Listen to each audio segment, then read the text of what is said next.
Chapter 6. Individuality. What is the truth about the individual and his individuality? Master, have you ever given thought to the matter of how you came into existence? Are you convinced that there was and is a definite purpose in the divine mind to account for your being here on earth? Or do you think that you create the purpose of your life for yourself, independently of all other factors, after you come into this world? Pupil, you ask questions that I scarcely know how to answer. These questions have perhaps been of mild and brief interest to me in the past, but I have never given them any real thought. I have let my mind wander as concerns these points. One time I would think that the creative parent mind does have a definite purpose in my being here, and that this being so, there is no use in my trying to change things. But it would then occur to me that this conception of things would mean the predestination of the fundamentalists. So I would change my mind and decide that I must have some hand in determining my mental and spiritual progress. Is this right? Master, indeed you do have a hand in your self-development. You have a very great part in it. The life that is you as an individual came directly out of the great whole of intelligent life God, from out of its very own sacred heart center. Your very life is the Spirit's gift of its own self to you. Secondly, the divine did have a specific purpose in having made you, namely, that it might have a new form, a new center, through which it might operate as thought and feeling, and through which it might yet more fully enjoy itself in a particular way. This also is the Spirit's gift of its own self to you. But the manner in which you as an individual use these holy gifts is left entirely in your hands, without interference from the Spirit. You were given other holy boons. You were given initiative and selection. You were given absolute freedom of choice. The distance that you travel towards the goal of spiritual perfection in this earth life depends solely upon you, just as the degree of rapidity with which you may mentally grow is entirely up to you. Pupil, but are we not given certain divine urges or longings at all stages of our lives which will help us to know the right way to go? Are we not given these certain desires or impulses or stimuli? Master, certainly. And unless one follows these divine impulses, one is never really quite satisfied. One is always restless, always feels that some essential is lacking, that his right place eludes him. Your very individuality is an exact complement of the great whole, is a specialized action of all of life. The only difference in the life, the love, the beauty, or the power of the universal God and of the individual man, as expressed through the universal and the individual, is a difference in scale. The quality of the two, which in reality are but one, is exactly the same. The very same Creator who made and directs the whole universe also made and will direct you, if you will let him do so, because he himself lives in you as the life of you. His infinite creative power and intelligent love are the very same in you that they are in all other created things. Therefore it's not just sentiment to say and feel and know, as did Jesus, the Father God and I are one. The Father in me, he doeth the work. If only we will develop a constant recognition of this most profound truth, we shall then really have an abiding sense of liberty in union, of liberty in conscious union with all of life. This is not just an idle but beautiful rhapsody, it is a simple but most powerful and illuminating statement of fact. Pupil, am I right then in believing that if I could really think myself into an unshakable conviction that God is ever present in me, and that all of his creative power is mine to draw from, at my own will and pleasure, I could accomplish anything and everything that I might wish, and could be and have whatsoever I might desire? Master, yes, you are right. The creative power of God in us is unformed with respect to what we may wish to accomplish until we ourselves give it definite direction with our thought and feeling. It is always responsive, remember, to any and all of our thoughts and feelings. These things being true, and they are true, any person may be, do, and have whatsoever that one may desire, if, of course, one actively works in a corresponding direction. It is logic, it is purest gospel, that there is no other way than the one that life's true purpose in us is to be forever seeking to express itself through us as freedom. Remember always, I urge you, that our thoughts and feelings do become things, and that they determine the shape that the unformed substance of the Spirit takes in its living expression in our individual lives. It is, as Troward says, like water flowing through a pipe. The water always assumes the shape and the size of the pipe through which it is sent. It is like harnessed electricity, which always manifests in exact correspondence with the kind of instrument through which it passes as it works. In the light bulb, the electricity actually becomes light. In the doorbell, it rings the bell. In the refrigerator, it generates cold. In the stove, it becomes heat. It is the same electricity, the same power in every case, and the instrument through which it passes determines what the power is and what it does. Once a person truly grasps the real meaning of the Spirit's principles, then one realizes fully that we as individuals are actually sent out from the very heart of God Himself, in order that we may become and be new and perfect centers through which He can operate in joy, in ever-increasing joy. This and this only is the will of God towards us. Yes, the exalted mission of each of us is that we may be new instruments for divine expression. If we will to become that, and will make the necessary mental and physical effort to realize this truth, then we will know that we are filling our right place in life. We shall experience true and lasting happiness then, because we shall be doing the things we most enjoy doing. There will be an ever-present sense of growth in our lives also. Only a very few individuals have ever reached this empyrean height in consciousness while on the earth plane. Still, it is possible to all. Because so few attain this exalted level, most people have the merest existence, one that is filled with seemingly continual and perplexing problems of one sort or another. Pupil, it seems to me there are many more people who are unhappy here than happy ones. So many of my personal friends feel themselves to be misfits in life. I do not think that I know even one person, including myself, who is perfectly happy. If one has health, as some do, then that one may have financial troubles. If they do not have financial worries, and no real physical woes, then they have family discord. And so on it goes until one wonders if there is such a thing as complete happiness in this phase of existence. Master, you are right. And the real reason for all of this unrest is this: these individuals have not recognized that their thoughts and feelings are the only instruments by which the all-creative energy can manifest in their lives. It is of no avail to blame Providence or other people for your troubles. No matter what form chaotic conditions take in your life, you alone are responsible for them, and you alone can rectify them through use of your inseverable contact with God. Once one learns through study and practice or through experience to allow the will of God, which is always good, to have free action in and through him, then all bondage to conditions is over.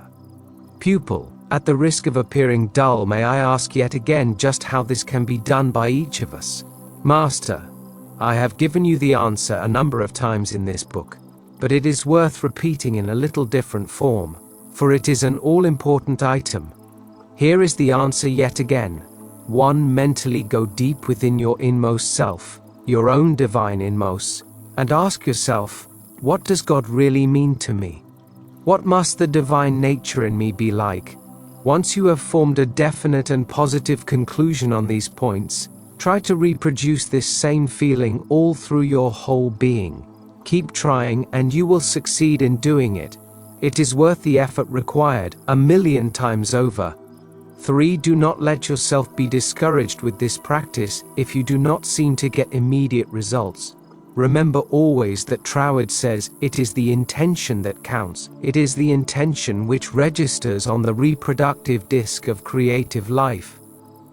4. Another powerful help, to me personally at least, is to diligently use that affirmation from Troward which begins, "My mind is a center of divine operation," etc. See your invisible power, or Troward's Dora lectures. The Lord's Prayer is also an excellent aid, as I have repeatedly written herein.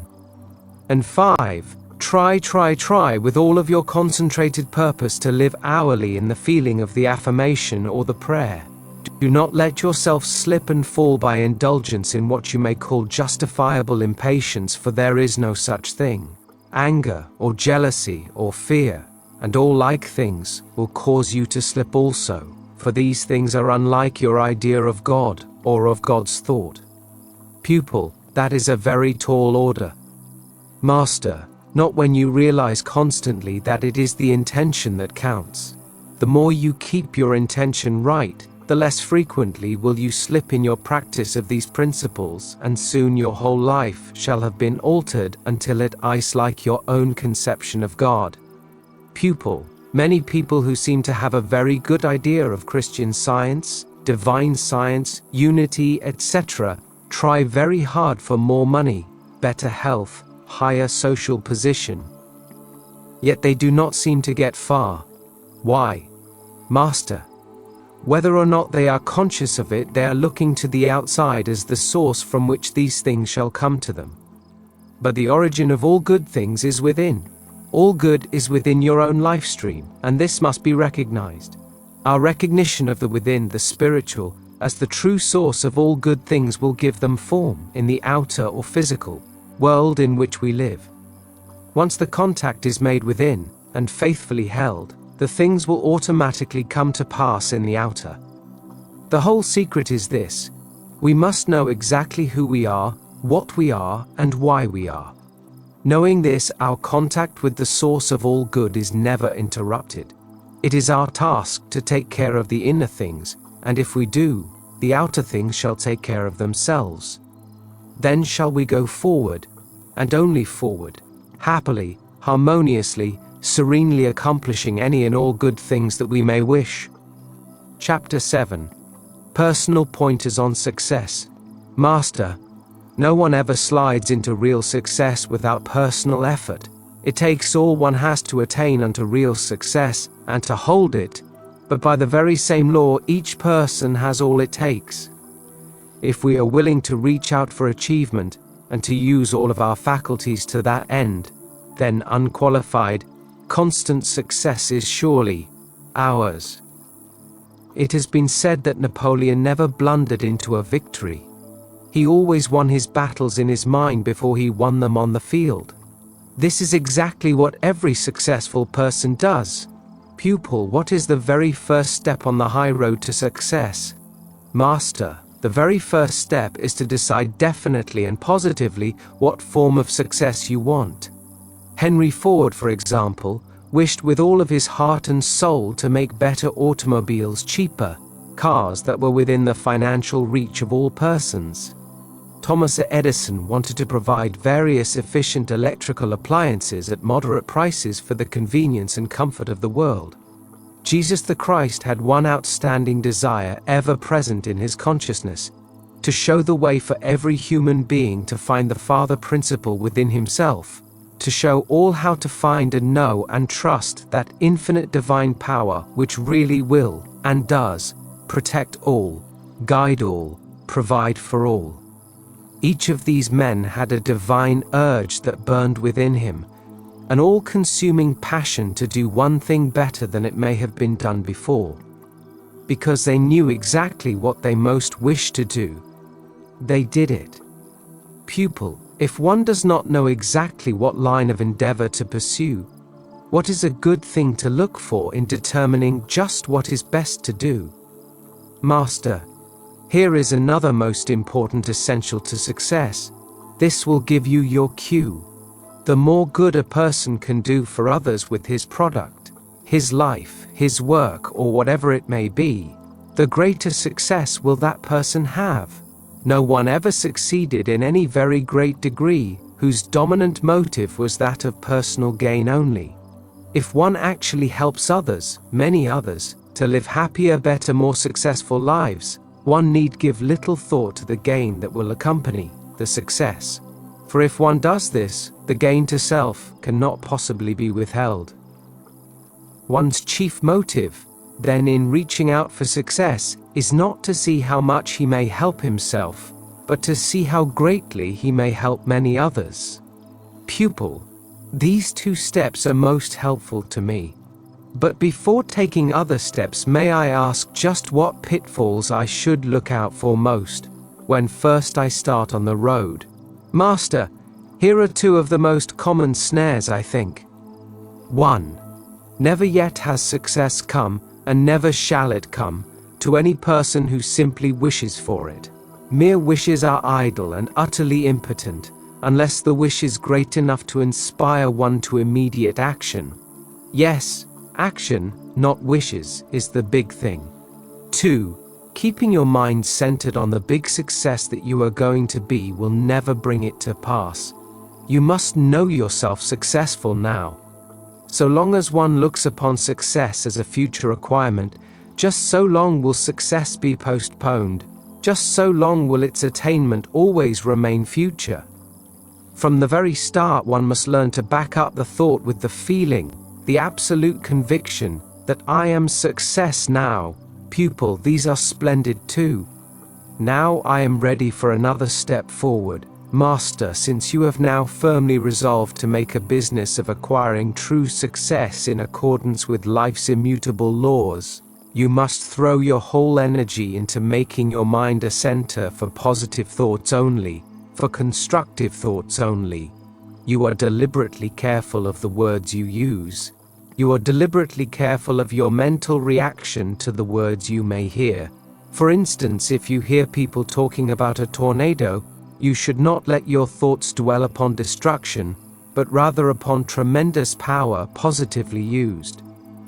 If you hear people talking about disease, you should inwardly know that while disease is a natural result of broken natural laws, it is not necessarily evil, and that in life as life, all is good and perfect.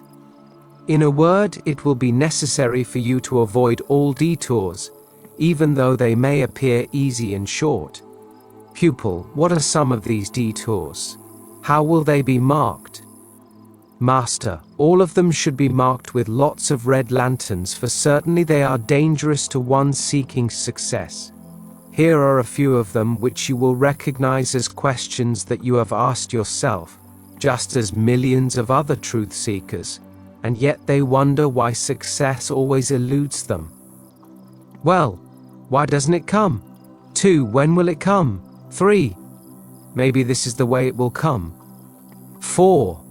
Perhaps it is not come for the one who asks, well, why doesn't it come? Simply because he is asking why, rather than knowing that it now is. For the one who whimpers, when will it come? It shall never come so long as he asks when. What they wish now is, or else it never will be. And as concerns God's will for us, His will for us is anything good we may desire. Pupil, just why is it that if we wish success for ourselves only, for personal gain only, we shall not be apt to get it? Master, here is an illustration. Suppose you went to your own personal banker and asked him for a loan of $100,000, knowing that he had that much, and more to loan, and that your worth justified a loan of that amount. No doubt his first question would be that one that bankers always ask first of anybody seeking a loan. That is, what do you want the money for? Let's suppose you answered, oh, I wish to take a year's cruise on my yacht, doing nothing, just loafing, resting, sleeping, eating. I need the change, you see. Do you think he would let you have the money? No, not a soul. No more will the great universal banker God under like or similar circumstances. You must approach him with a really good idea, one which will bring good to many, not just to yourself. I know men who have millions and who began with no money, who began only with an idea. Their basic ideas were so universal towards the production of good, they were able to secure from others all the money necessary to finance the beginning of their enterprises. The great secret of individual success is the very same as that of the national success that has made America the wealthiest land on earth, and is this: our men of affairs of greatest success have learned to share with all of our people through benefiting all of the people, either directly or indirectly, through dispensing higher quality goods at less cost, through sharing earnings more generously with employees, etc. They have learned that it is an absolute science that giving to and sharing with many always have getting as a natural correlative. Get your thought right. Capture an idea that will prove helpful to many. Then draw in confidence on the unlimited banker for all that you require. You will discover that you cannot keep money from gravitating to you. Herein lies sure and continuing success. Pupil, may we have here, in conclusion, the gist of this whole matter of true success, in summary form. This will facilitate ready reference by us who are students. Master, certainly you may have this. It may be said that the steps to success are 7 in number, and here they are. 1. Thoroughly make up your mind exactly what you want most right now. 2. Be certain that your desire has in it the element of good for many. Then ask your own inmost soul for the most perfect idea or ideas relative to your desire, ideas that will produce good for many. 3. Make a mental picture of your desire as fulfilled now, and now only, making the mental picture complete, vivid, alive with feeling. This is the meaning of Jesus' great statement to ask, believing that you already have. In the mental picture you actually do have mentally, which is the realm of all true causation, your desire right now. Once you really get into the feeling that what you want already is yours mentally, you will soon realize how quickly it grows into actual form. Keep out of your mind all fear habits of thought. Know that fear habits can be readily changed into faith habits. Fear and faith are the same, one being one end of the stick and the other end of the same stick. The fear end of the stick is a shovel, and will surely dig the grave of success. The faith end is a jeweled crown, ready to adorn the head of any who will wear it. 4. If necessary, compel yourself to implicitly believe that the same power that gave you your desire in the beginning will also give you the ways and means of its triumphant fulfillment. 5. Meditate carefully at frequent intervals on the real purpose of your desire. This real purpose of the desire, or the thing, is the all-important spiritual prototype for the thing you want. Also go over the Lord's Prayer very carefully several times daily. It will help you much in meditating more profoundly, and will tune your mind in with the power God. 6. Every night before going to sleep, and every morning upon first awakening, make a solemn vow to live close to your God every conscious hour, to see only good in all, to entertain only good and constructive thoughts about everything and everyone. And 7. Frequently mentally see yourself already enjoying your fulfilled desire. Do this every time you think of the desire, and especially at night and morning, just before sleeping and at once upon awakening, for at these periods the subconscious element of mind is especially amenable to suggestions. In this way you do already have your desire perfectly fulfilled mentally, and if you persist in it you shall surely have it soon in its physical form, right in the midst of your life. For example, the great bridge that now spans the Golden Gate at San Francisco was first pictured, completed, and in use by many in the mind of its designer, before it became an actual reality. but by mentally picturing the bridge as already completed and serving many people well, the designer drew from the whole universe the power necessary to have it actually built. These 7 points are the keys or steps to the attainment of real success in any line of endeavor. Mark them well, and above all other things use them. They are truth, they work. Chapter 8, Instantaneous Healing. Master, it seems strange to one who has made real progress along God's great highway of truth, just how many mortals who are on the same journey will make detours that are altogether unnecessary, or will even turn and go in the opposite direction from their desired goal. For example, nearly everyone, it seems, is very much interested in a newly discovered disease, or in just disease as such, while the thing that all of us wish to know most about is perfect health, and how to reach that rich experience that is spoken of in the Apocrypha, Ecclesiasticus 30:15-16, which reads, "Health and a good estate of body are above all gold, and a strong body above infinite wealth." Of course, we all know that it is impossible to find the truth about health by holding our interest and attention on disease. Pupil, but we know that there is disease. Must we not reckon with this fact? Master, one who recognizes disease as a reality, has thus made his own law about it, and for him disease is inevitable. If disease is what you think and believe, then disease is a fact for you. All bodily inharmony is first a thought and a belief. Consequently, its cure is from the mental side also. It has been said that the absolute spirit is like the air, which carries odors, both good and bad, but which remains forever untainted by them. In the absolute, all is health and harmony. It may carry the beliefs of mortals in disease about with it, yet it is never tainted by them. Pupil, but since the belief in disease is so widely prevalent, is it not well for us to know how to handle disease, or belief in disease, from the spiritual standpoint?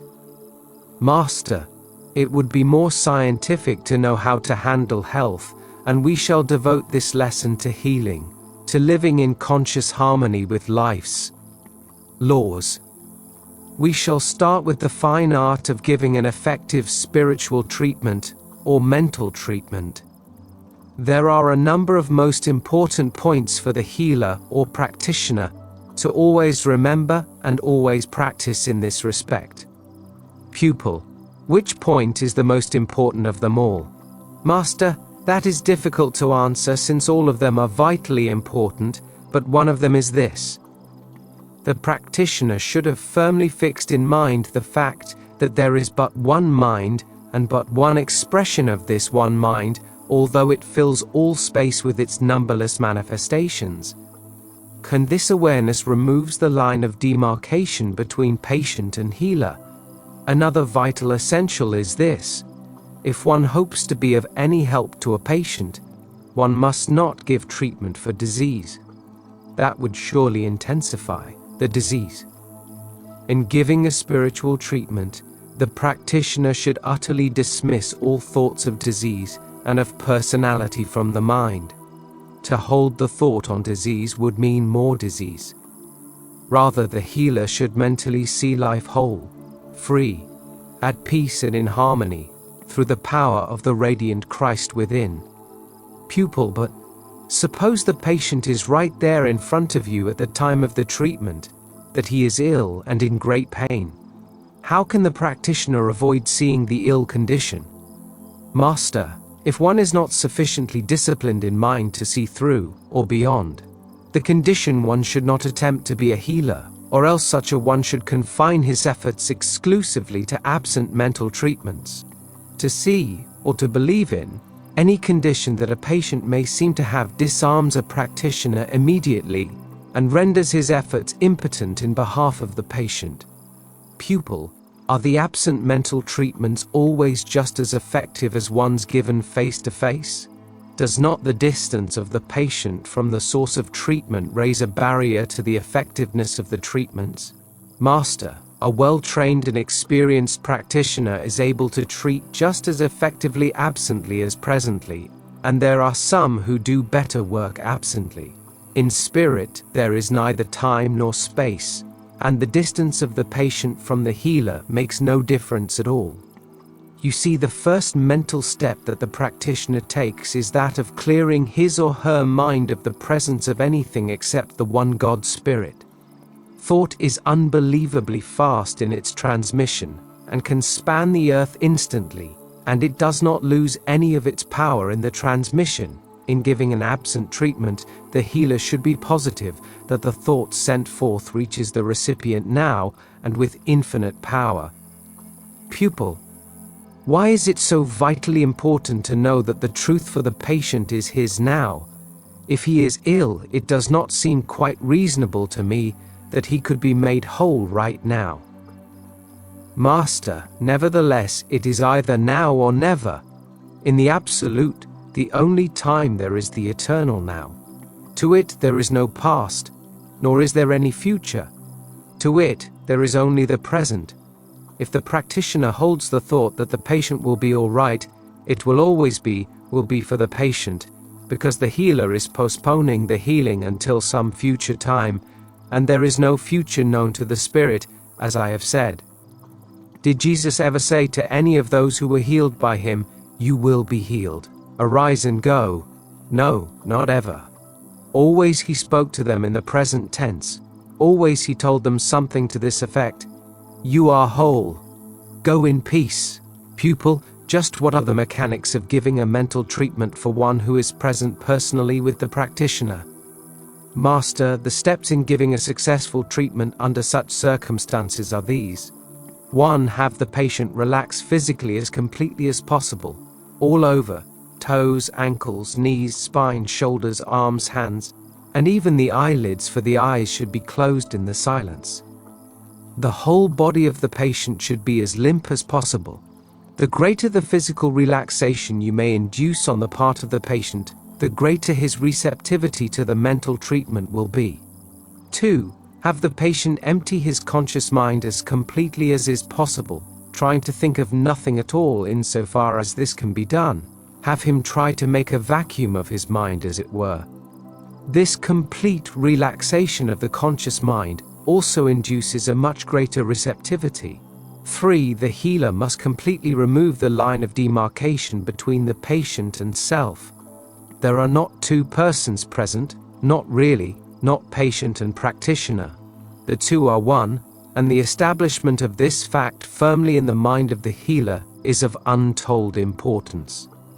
Remember that Mrs. Jones, practitioner, is not giving Mrs. Smith, patient, a mental treatment.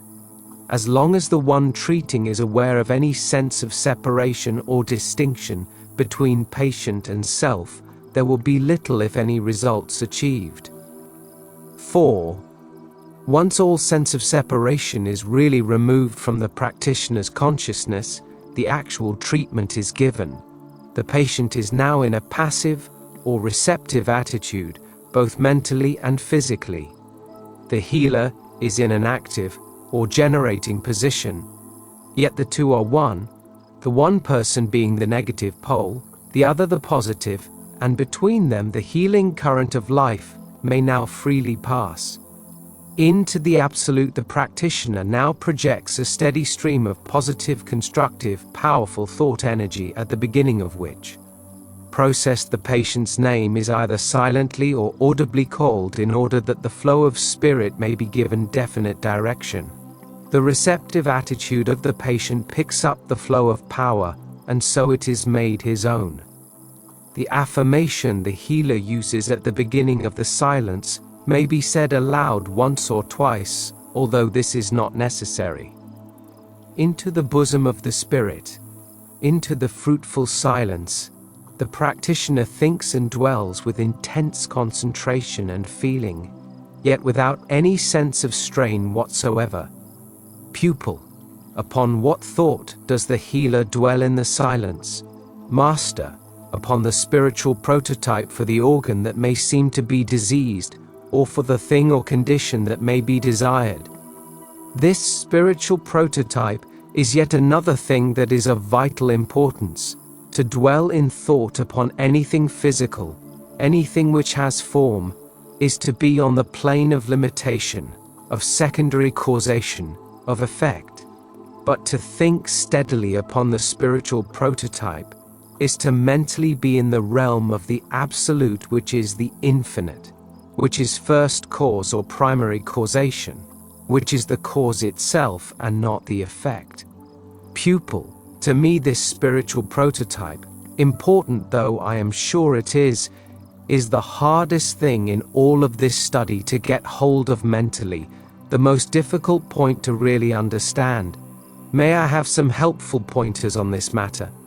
Master, that is true of many, in fact for nearly all beginners in this study. Perhaps the spiritual prototype is difficult for you because it is formless, then too it may seem hard to understand, because it is a new idea to you, one with which you are unfamiliar, of which you are not accustomed to thinking. Yet it is quite simple, once you know its nature. Here are some good rules to follow in this matter.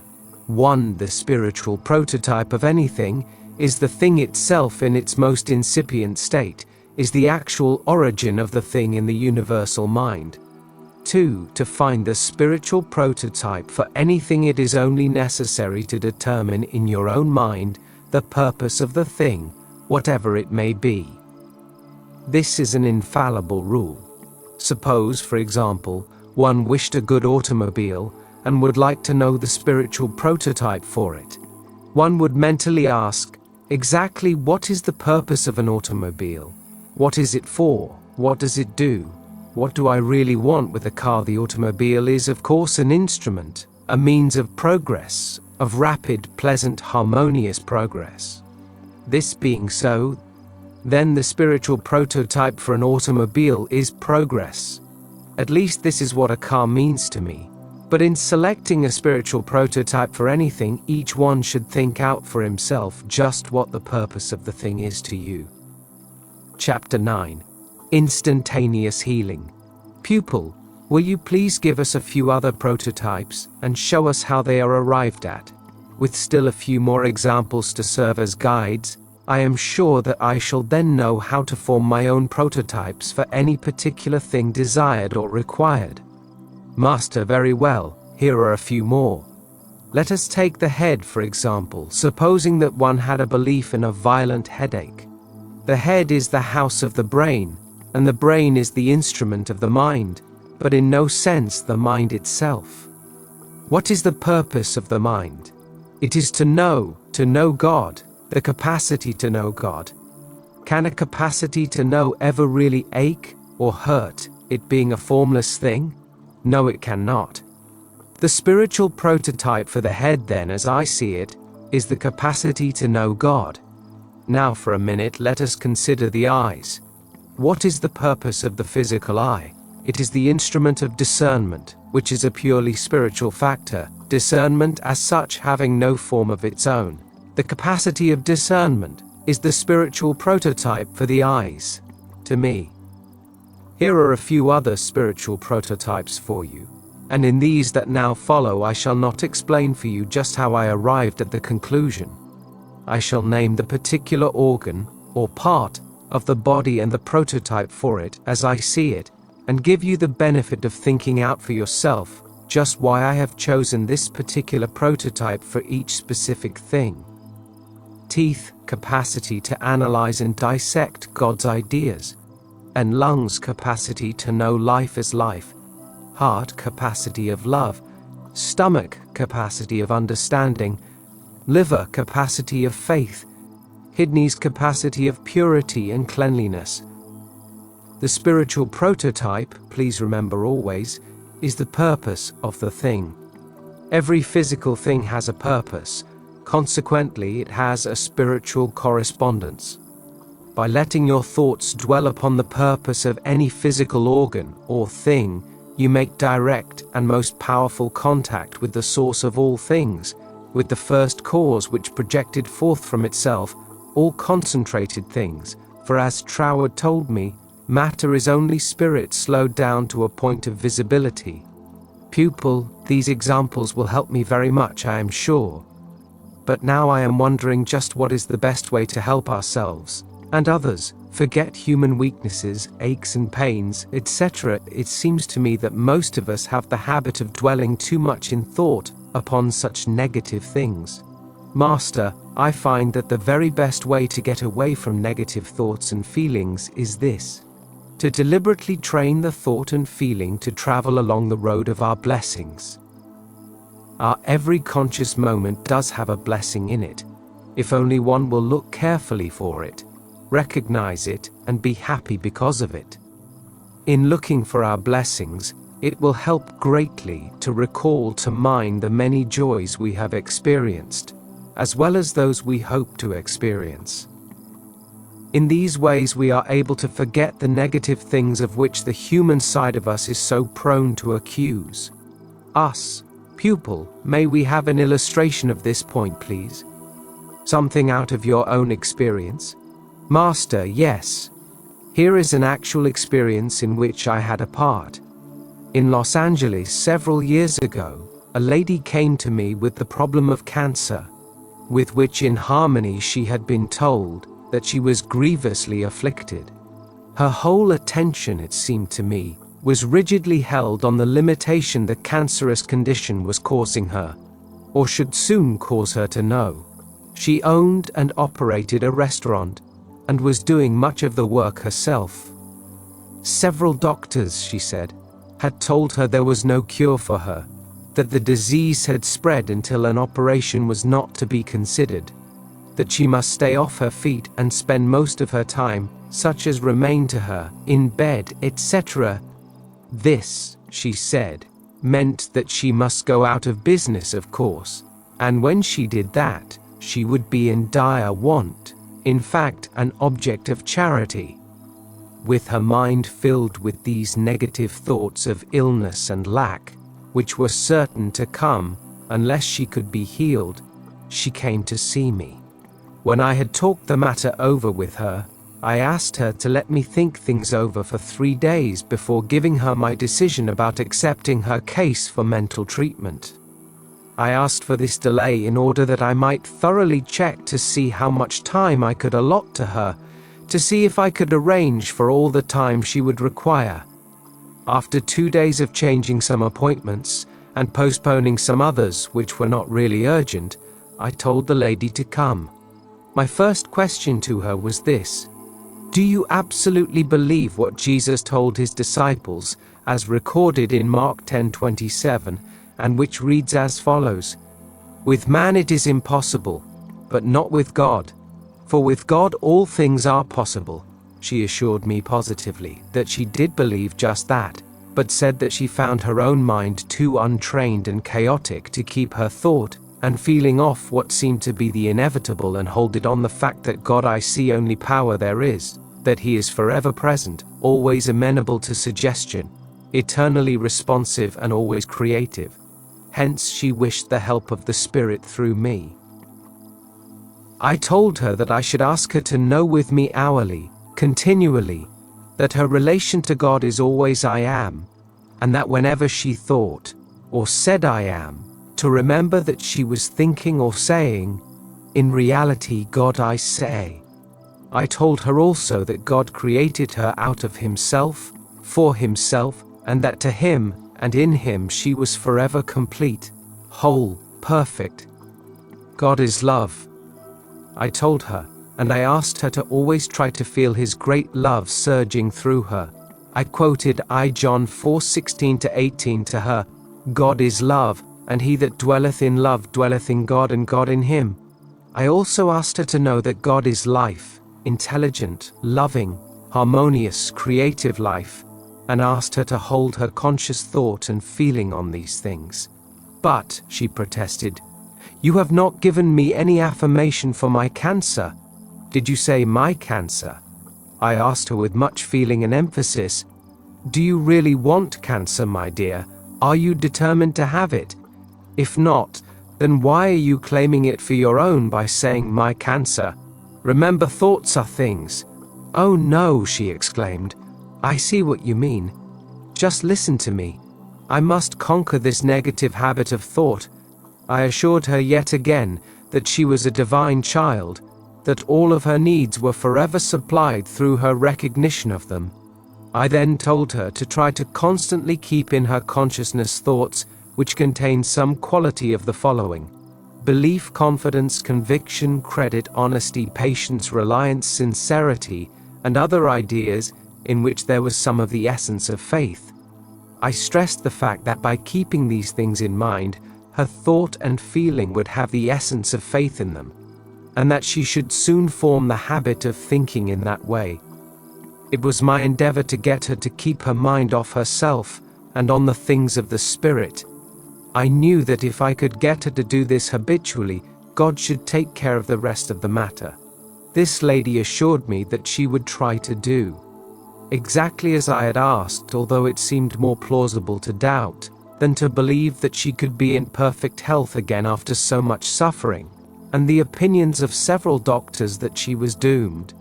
Still again I told her most positively that it is written, "God is with you to save you." I asked her to remember that faith is alive and that it leads to more life, which doubt is dead and leads nowhere.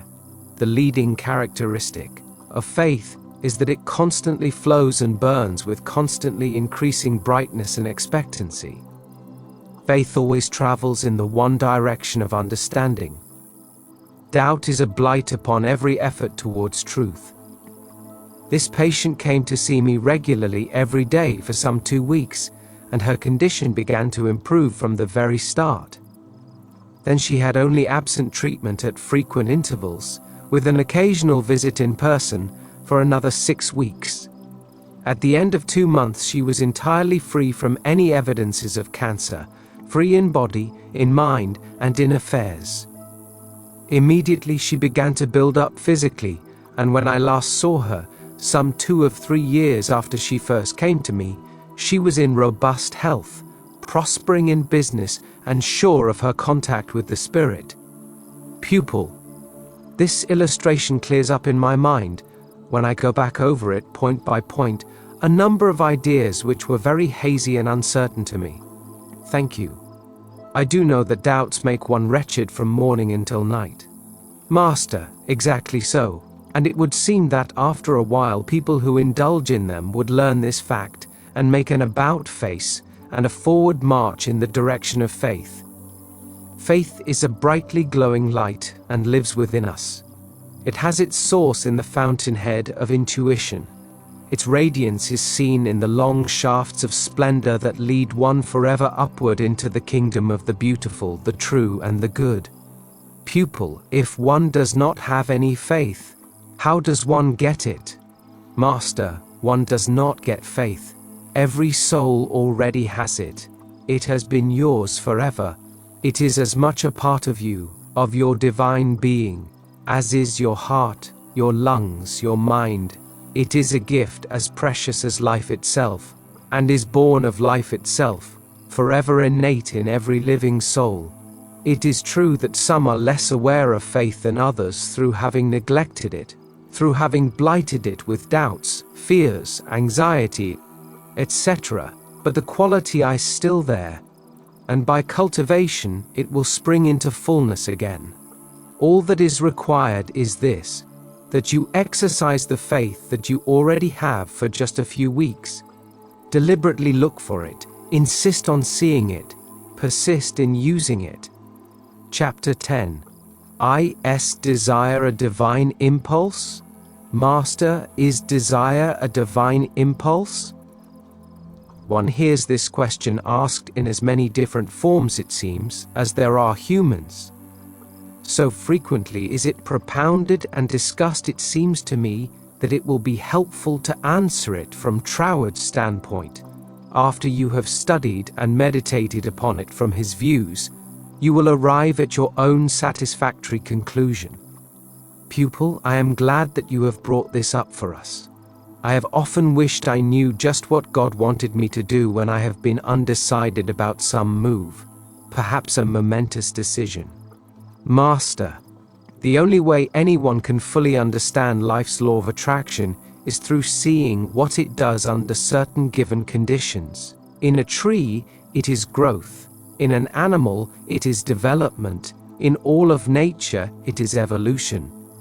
From the lowest to the highest forms, all growth is prompted by the organized creature pushing forth in its own accomplishment. One cannot do otherwise than believe in the law of unfoldment, which is the hallowed desire of the all-originating life, to see itself more and more fully manifested. Since we as humans are branches of the one and only tree of life, this fact is also true of us. Pupil, may I ask a question, please? Master, certainly, any time. Pupil, do you mean that all growth is a result of a desire for self-expression, that all evolution is within the great creative mind? Master, just so. And each of us is a direct result of that desire. Therefore, we should learn to trust our desires. There is but the one great desire, and practically all of our individual desires are reflections of that one. Man's desire, his real desire, is for good. No rational person would desire anything else for himself or another. Pupil, but many philosophies teach that we must conquer, must overcome, must rise above all desire in order to be perfected. How do you answer this? Master, I stand fast in what has already been said herein. I hold fast to the firm conviction that our desires are divine impulses which stimulate us to growth and constant development. Without desires, we should be mere automatons, should have no wish to progress and grow.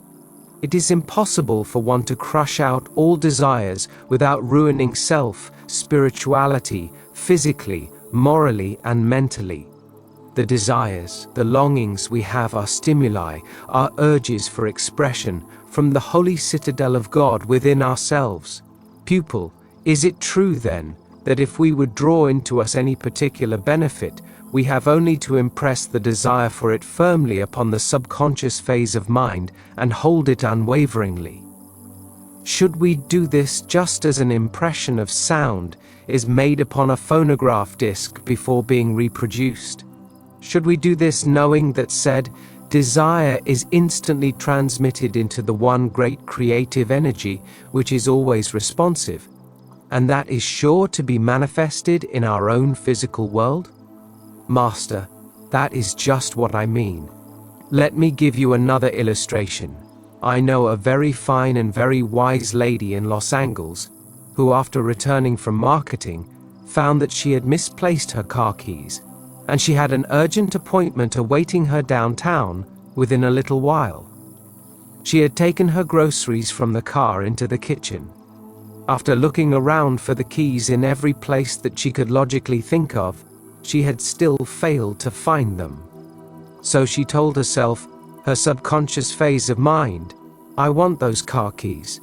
I must have them. Now where are they, you know? Almost immediately she had the desire to empty the bag of potatoes into the kitchen sink. But she ridiculed that idea and repeated her desire to find the keys. She did this 2 or 3 times, meanwhile keeping up her search for the keys, and every time she received back the feeling that she should empty the potato bag. It was her habit to let her maid empty the bags and put the purchases away, and the idea of emptying the potato bag seemed foolish anyway. But the impulse remained urgently with her, although she could not see how her car keys could possibly be in the potato bag. So she did empty the bag into the sink, and almost instantly she heard a metallic sound. She looked, and behold, there were the missing keys. Pupil, her deep desire to find the keys brought her the answer. It seems very simple, Master, and I said very simple, once you know the responsiveness of the law of subjective mind. This lady knew that law. Pupil, if she really knew the law, why did she not recognize the answer to her desires the very first time she was impressed to empty the potato bag? Master, the lady to whom I refer is a very highly educated woman, a keen student of logic. While she truly does believe in the intuitive power of the mind to capture an idea from the infinite, the old race habit of giving reason first place had not been entirely uprooted from her consciousness. when intuition told her plainly to empty the baggies and set up an argument, and told her that the impulse was foolish. The controversy between reason and intuition continued within her for several minutes. Then, because of her study of truth and her application of it, she was reminded that intuition, and not logic, is the true key of life. So she was impelled to do as she was bidden. When she did so, her desire had fulfillment as its correlative. Always desire and fulfillment are bound together as cause and effect through the universal law of attraction.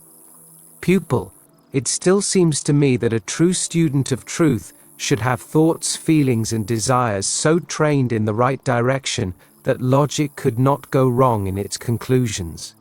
Master, one does not change lifelong habits of reasoning overnight. Like everything else, complete change is a matter of growth. The fact that she did obey the still small voice within, and that thus was her problem solved, are all that really mattered. In time, this lady, like all of us, will learn to instantly recognize the voice of intuition when it speaks, and will no longer question, nor reason, will only obey. When we all reach that point, as we can and shall through faithful study and practice, there will be no problem in all of human experience that will fail to yield its answer. There is a lot of truth in the old saying, "Take care of the heart and the head will take care of itself." Pupil, but is not the road to the attainment of true wisdom a long, hard one? Master, it is long, all right, being infinite in scope, but it is not hard. It is like the story of the two men who are walking to Rome. One asked the other why he had chosen a road that was so full of stones. His companion replied that he had not been aware of any stones in the road, and suggested that they sit down by the roadside and take off their shoes. This they did, and the one who had been complaining found a pebble in his shoe, but there was nothing wrong with the road itself. Pupil, the road is then what each one makes of it for himself. Is that your idea? Master, that is right. The broad highway of truth is, in fact, to me at least, the most interesting road in all of life. It takes times and interesting, happy effort to establish an unbroken consciousness of the perfect reciprocal action between the desire for expression as it exists in the creative energy and in the individual mind. It is true that by rightly establishing our relation to the great parent mind, we can gradually grow into any condition that we may desire, provided of course that we first make of ourselves, through our habitual mental attitude, the person who corresponds to those conditions. One can never get away from the law of correspondences. This science of correspondence, or of cause and effect, is as infallible as is mathematics, and as in mathematics its principles must be mastered before one can habitually feel, "My Father and I are one." Yes, our desires are our own immortal selves seeking fuller expression, and one may soon prove to the doubting, bewildered self that one. Pupil, somehow it is still a little difficult for me to accept the feeling that my desires are divine impulses, or the divine nature itself seeking expression through me. It seems to me that desire is selfish and often wrong, even bad for 1. Master, did not Jesus say, "Seek and ye shall find"? Just why would anybody seek a thing? Pupil, because he wanted that for which he was seeking. Master, very good. Are not wants and desires the same? Jesus also said, "Ask believing that you have and ye shall have." Why would one ask for a thing? Pupil, because he desires it and feels it would be good for him. Master, correct. Yet again the Master said, "Except ye become as a little child, ye shall in no wise enter the kingdom of heaven." If one desires to grow into the new life of liberty and joy, indeed one must become as a little child. Pupil, and just what did Jesus mean by that? Master, just what he said. Observe a child, any child, rich or poor. Its very impulse is desire, is to want something. All children are simply one continual incarnation of gimme, and want to. Naturally, the child's wants are but the forerunner of the man and his wants, and in the adult desires are as natural as in the child. Pupil, this desire idea is truly a new one to me, but I like it. Master, you will learn to love and trust your desires as your spiritual understanding expands. Vitality, which is life, is born of desire, is the child of love. You will be amazed at the rapid progress you will make once you have really made up your own mind to trust your desires. The more you learn to trust your wants, the greater will be your flow of faith. Pupil, but must there not be a check somewhere on desires? A sorting of the good and the bad? All desires are not holy, are they? Master, one must be rational, of course. Troward writes in his Edinburgh lectures that there is nothing wrong with the evidences of a healthy mind in a healthy body. This study presupposes that a sincere student of truth will not harbor evil desires, that his or her mentality is normal, the behavior normal. This being so, the desires of such a one should also be only natural, rational, good. And if this is so, then the desires of that one are divine impulses. Let me suggest that you read the personal letter that Troward wrote to me, an exact copy of which is found in my book, Attaining Your Desires. Then you will see yet more clearly why you should trust your desires, recognizing as you do that desires are divine impulses,